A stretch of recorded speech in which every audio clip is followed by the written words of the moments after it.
નમસ્કાર ખેડૂત મિત્રો, અમે એ જ જિલ્લામાં એ જ તાલુકામાં એ જ ફાર્મર સાથે ફાર્મર્સના બીજા પ્લોટમાં આજે આવી ચૂક્યા છે.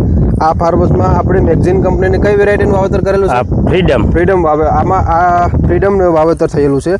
ખાસ કરીને ખાસિયત એ છે, ખેડૂત મિત્રનું કહેવાનું એવું છે કે અત્યાર સુધીમાં આ 25 દિવસનો કપાસ છે.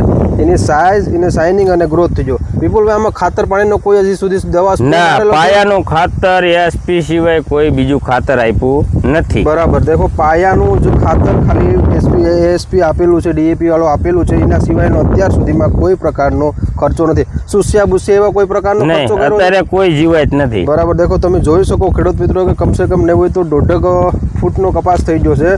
પણ ખેડૂતને આ વેરાયટીમાં હજી સુધી કોઈ પ્રકારનો ખાતરનો નથી ખર્ચો આવ્યો, નથી દવાનો ખર્ચો આવ્યો, કોઈ પેસ્ટિસાઇડ નથી, કોઈ વસ્તુનો ઉપયોગ નથી કરેલો.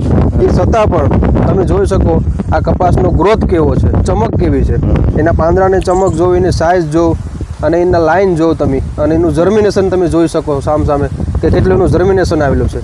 તો વિપુલભાઈ, આ ખરેખર આ ફ્રીડમ વેરાયટી છે, એનો ગ્રોથ સારામાં સારો છે. તો જે છે તો બીજમાં તાકાત છે. બીજમાં તાકાત, કારણ કે અત્યાર સુધીમાં આપણે પાયાનું ખાતર સિવાય બીજું કોઈ તો આપણે ના કોઈ આપ્યું તો નથી. બધી જગ્યાએ અમે ઘણી વિસ્તારમાં જોયેલું છે. તો લગભગના બધાના કપાસ આ જ દિવસોમાં ઘણા નાના હોય છે, અને તમારો કપાસમાં એટલો ગ્રોથ છે. પ્લસ ખાસિયત એ છે કે અત્યાર સુધીમાં કોઈ ખર્ચો નથી લાગ્યો, એ છતાં પણ આવો કપાસ છે. એ બીજની તાકાત છે. બીજની તાકાત છે. બરાબર. નહીં, બીજ બહુ સારું છે. બીજ બહુ સારામાં સારું છે. ઓકે, ઠીક છે. ધન્યવાદ વિપુલભાઈ. ભલે ભલે.